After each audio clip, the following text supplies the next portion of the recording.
Sagittaire, bonjour à toutes et bonjour à tous, j'espère que vous allez bien.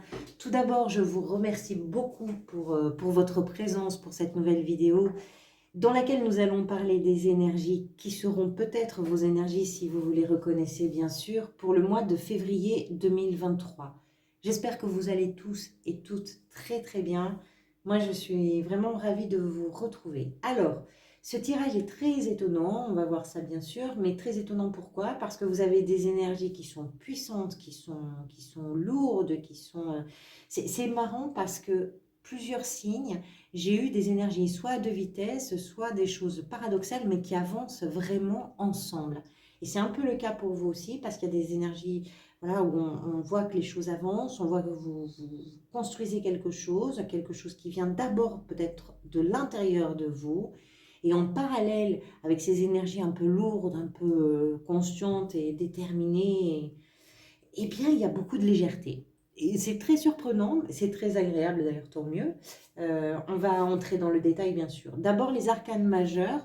Vous avez ici l'impératrice. Je vous rappelle que l'impératrice, c'est la carte qui était venue lors de votre tirage semestriel, qui peut nous donner une indication, si vous la reconnaissez bien sûr, de ce que la vie a peut-être envie de vous faire expérimenter, explorer. Ça peut être une indication sur une énergie ressource pour vous lors de ce mois de février, une énergie conseil. On va voir un petit peu comment ça peut se décliner.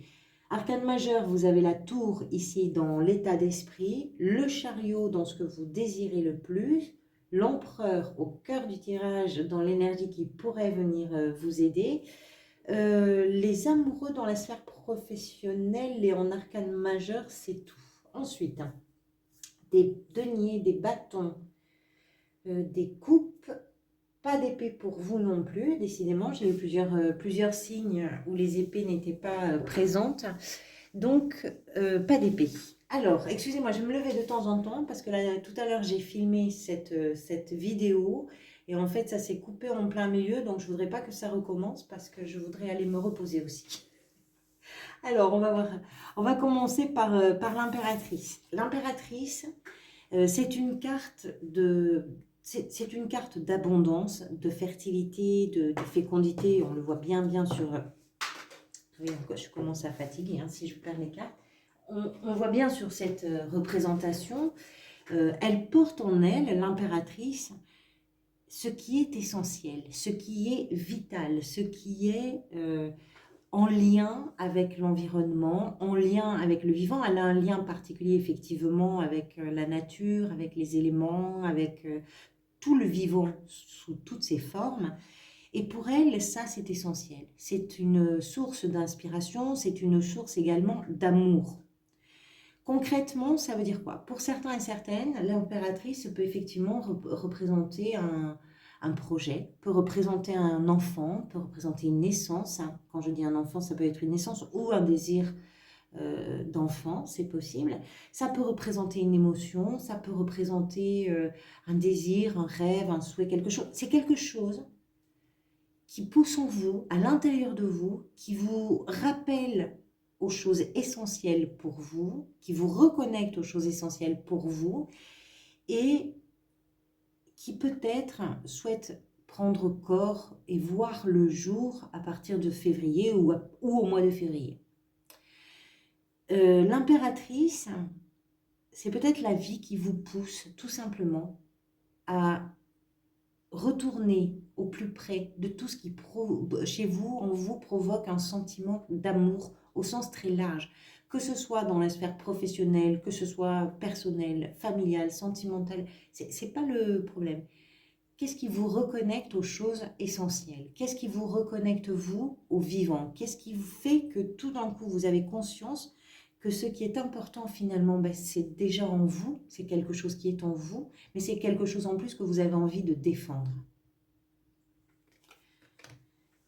Dans votre état d'esprit, vous avez la 9 de denier avec la tour.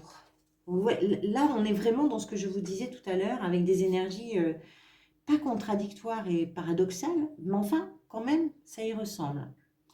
La 9 de denier nous parle de ce sentiment de satisfaction que vous avez au moment où vous commencez à avoir les résultats de tout ce que vous avez entrepris, de tous les efforts que vous avez faits, soit sur un travail sur vous-même, soit d'une façon très concrète dans tout ce que vous avez engagé ou eu envie de réaliser ou travailler, etc. dans votre vie.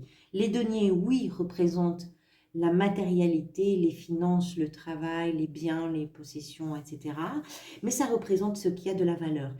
Il se trouve qu'en février, dans votre état d'esprit, vous allez vers cette satisfaction parce que vous voulez les résultats. Ce sentiment-là, il naît après une période de travail, de labeur, de concentration, de motivation, de détermination. Vous vous êtes acharné d'une façon ou d'une autre. Vous n'avez pas lâché le morceau, pas question, parce que ce que vous vouliez, c'était ça.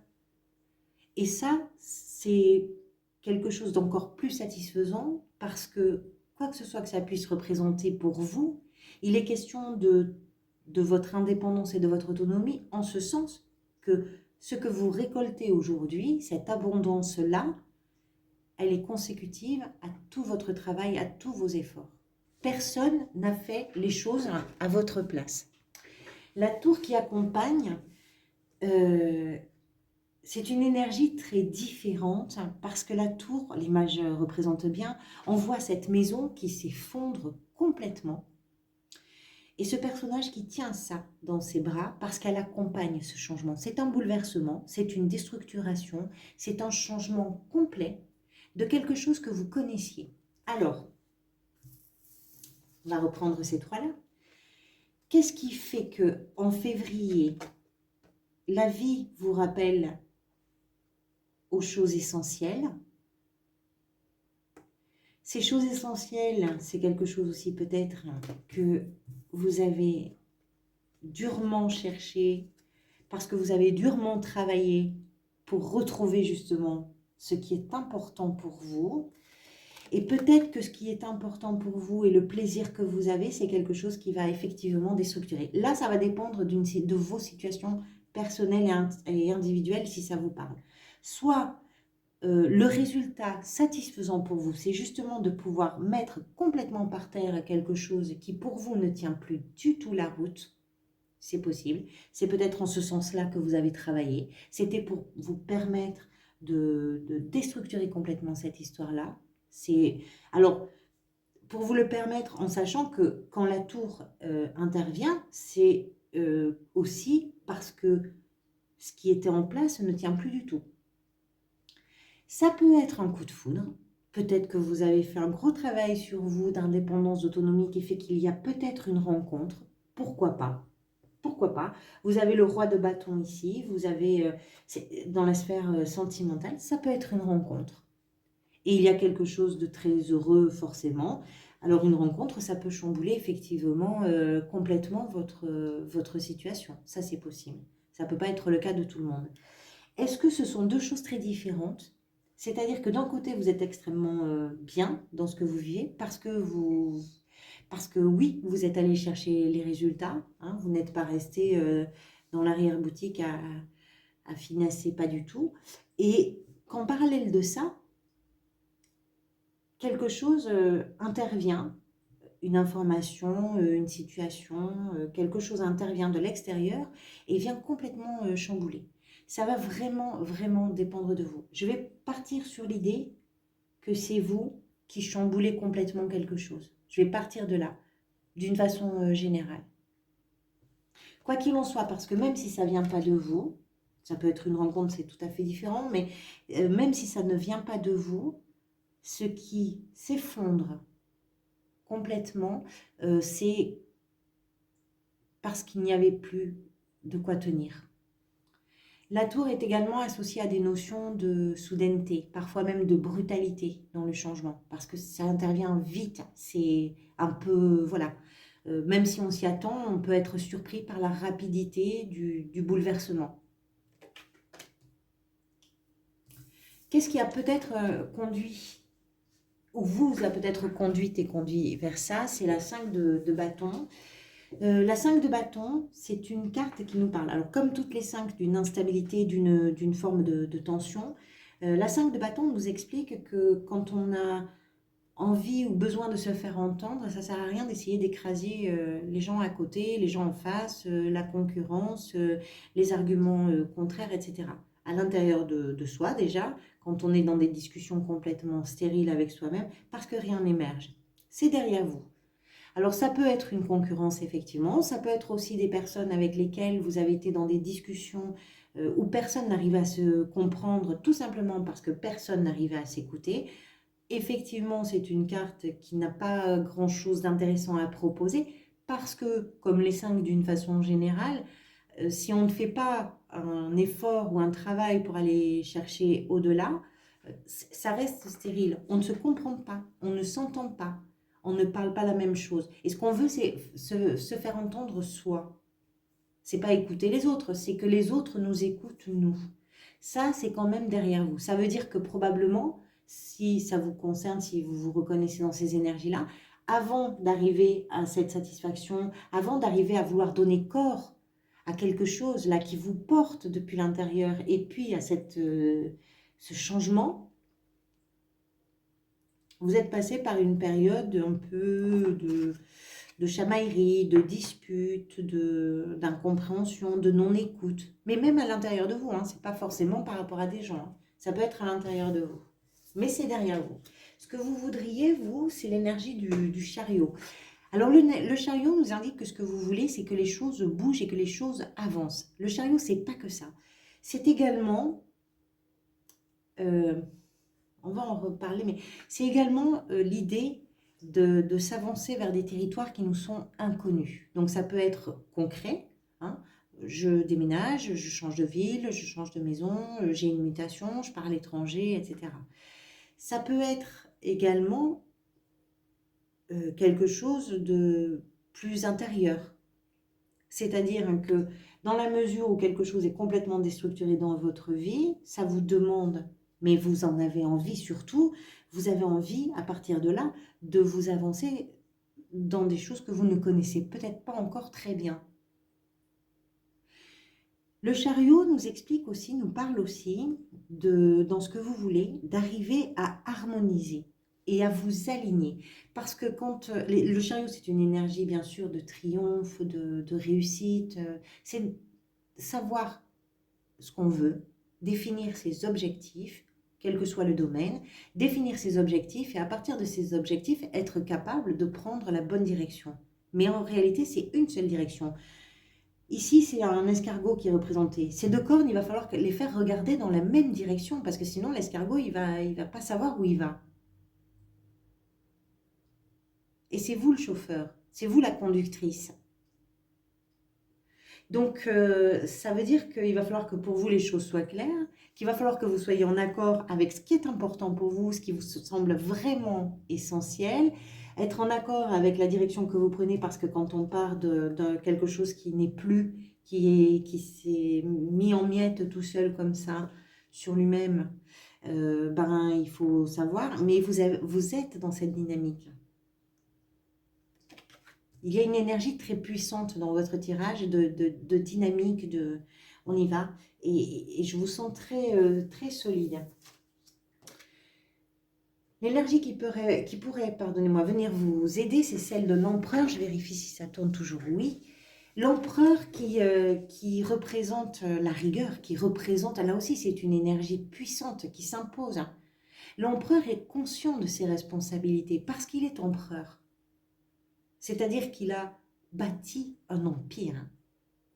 Et quand une maison tombe, lui, il doit construire autour et il doit récupérer ce qui s'est effondré. C'est un bâtisseur, c'est quelqu'un qui construit, qui structure. C'est très bien, c'est très bien, parce qu'ici, il y a quelque chose qui s'est déstructuré complètement. Ça peut être un mode de fonctionnement, hein. C'est-à-dire que vous ne vous reconnaissez plus, vous allez aux choses essentielles en février, encore une fois, qui vous semblent à vous essentielles, qui vous semblent à vous vitales. L'empereur est très rigoureux, parfois trop. On va en reparler, mais vous avez le roi de denier ici dans le défi. C'est peut-être quelque chose à, on va dire, à garder un peu sous forme de vigilance. Hein, la rigueur de l'empereur, on va en reparler. C'est quelqu'un de visionnaire.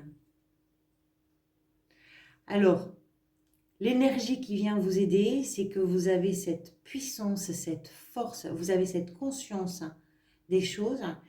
Tout ça pour vous aider à avancer dans les objectifs que vous voulez atteindre.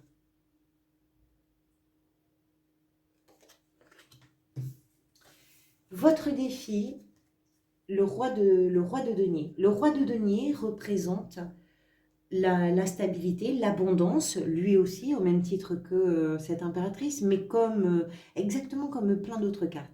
Il y a une question d'abondance dans votre mois de février.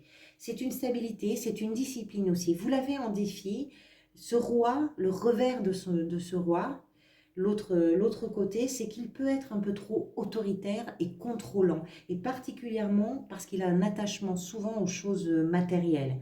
Donc, peut-être, je vous disais qu'il y a peut-être une vigilance à garder au niveau de l'autorité, parce que là, entre l'empereur et ce roi de denier en défi, effectivement, ça vient renforcer l'idée qu'il peut y avoir une autorité un peu trop appuyée, un peu trop marquée, quelque chose qui veut contrôler absolument.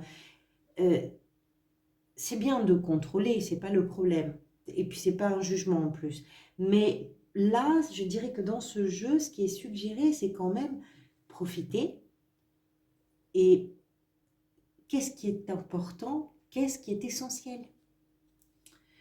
Donc, c'est un défi. Je pense que ce n'est pas un grand défi. Vous allez comprendre pourquoi avec les autres cartes, mais c'est un défi. Le défi, c'est de garder aussi peut-être le cap dans l'idée que ce que vous voulez aussi, c'est harmoniser les choses. C'est garder le cap de ce que vous construisez, de ce que vous réalisez dans l'idée de l'abondance, dans l'idée de la tranquillité. Si vous faites preuve d'une trop grande autorité ou d'un désir trop grand de contrôle, on n'est plus forcément dans dans la tranquillité ou dans la sérénité. Or, ce roi, c'est quand même ça.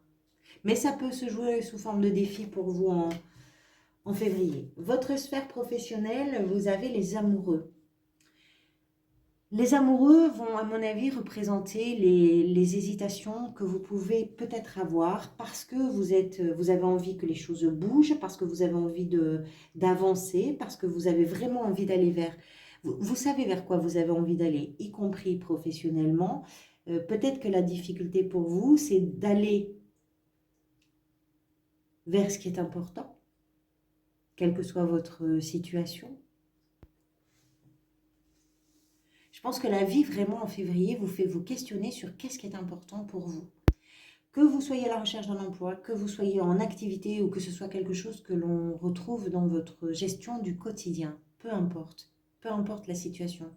Je pense que vous avez des hésitations parce qu'il y a le sens des responsabilités chez vous. Vous savez, je pense que vous êtes suffisamment alerte et vigilant et vigilante sur les choses à faire, à ne pas faire, ce qu'il faut, là où il faut faire attention, etc. Parce qu'il y a de l'abondance, parce que vous savez ce qu'il en coûte aussi de construire tout ça. Mais il y a cet événement quelque part dans votre vie qui vient amener quelque chose de différent. Et c'est dans cette différence-là que la vie vous propose de vous rappeler qu'est-ce qui est important pour vous. Et professionnellement ou dans votre gestion du quotidien, il peut y avoir des hésitations. Parce que peut-être que dans votre travail ou dans votre recherche de travail ou dans votre gestion du quotidien, il serait bon de vous rappeler ce que vous aimez. Dans la sphère sentimentale, le roi de bâton tout feu tout flamme, je vérifie quand même, pardonnez-moi, je vérifie que ça tourne, oui, ça tourne toujours. Tout feu tout flamme, le charme, la séduction, c'est un capital séducteur. Voilà. C'est un roi, encore une fois. On est entre deux rois, un empereur, ça s'impose pour vous, c'est fort quand même, ce mois de février. Le roi de bâton, ça peut être une rencontre, bien sûr. Pourquoi pas?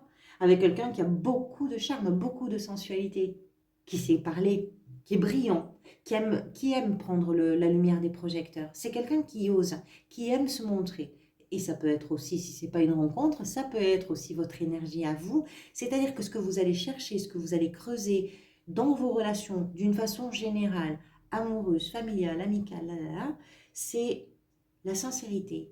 C'est comment, parce c'est un grand communicant, c'est quelqu'un qui s'engage. Dans les relations, c'est fiable, c'est fort, c'est puissant, c'est sérieux, c'est chaleureux aussi. C'est tout ça le roi de bâton. Les bâtons sont associés à tout ce qui est motivant, stimulant, tout ce qui est passionnant. C'est pas forcément un grand sentimental, hein, c'est pas la question, mais c'est très chaleureux. Les relations aboutissent à ça, à des choses. C'est solide, c'est fiable, hein. Et puis, vous avez peut-être aussi toute la séduction du monde qui vous accompagne, que vous dégagez et qui permet d'être entendu, d'être vu, d'être écouté, d'être... voilà, c'est peut-être aussi comme ça que vous envisagez les choses d'un point de vue relationnel et sentimental en février. Et comment vous vous sentez dans tout ça?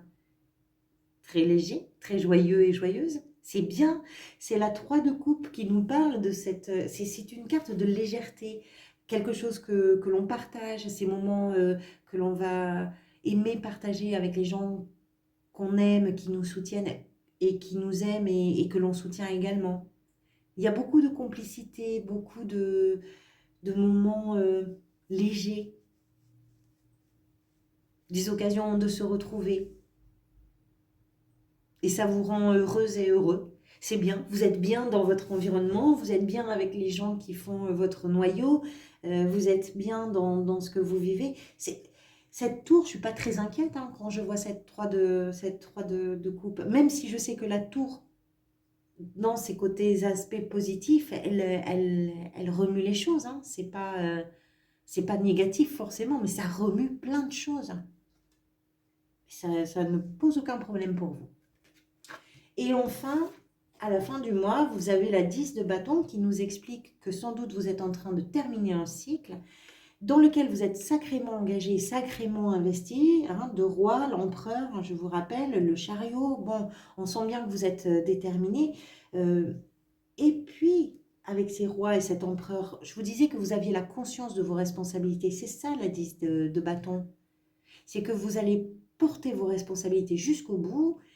Et je vais vérifier ce que vous avez, vous, parce que je n'avais pas regardé tout à l'heure. Hein, le mois prochain, vous avez l'étoile, c'est superbe. Vous allez vers quelque chose qui vous fait véritablement envie. Oui. On peut comprendre aussi ce sentiment de fatigue, de fin de cycle avec cette tour. Hein. C'est pas toute positive qu'elle puisse être dans ces, on va dire, dans ces... pardonnez-moi, je cherche un peu les mots, là, je suis un peu fatiguée. Dans ce qu'elle va provoquer chez nous, je dis ça parce que je n'ai pas trouvé le mot, hein. Dans ce qu'elle va provoquer chez nous et dans notre existence, ça peut fatiguer. Hein. Et on sent que vous êtes, même si vous avez besoin de vous réaligner avec vous-même, même si vous avez besoin de vous écouter. Cette carte-là aussi, la 5 de bâton, ça nous explique que peut-être toutes ces discussions-là, c'est ça qui vous a permis de faire un peu le point sur qu'est-ce que vous aimez, qu'est-ce qui est important dans ce que vous vivez aujourd'hui. Ben, donner corps à ce qui est important pour soi, ça peut aussi être fatigant. Mais vous savez que vous êtes en fin de cycle. Vous savez que vous arrivez au bout de quelque chose. Et à partir de là, vous allez pouvoir commencer à laisser vos espoirs et vos envies démarrer sérieusement.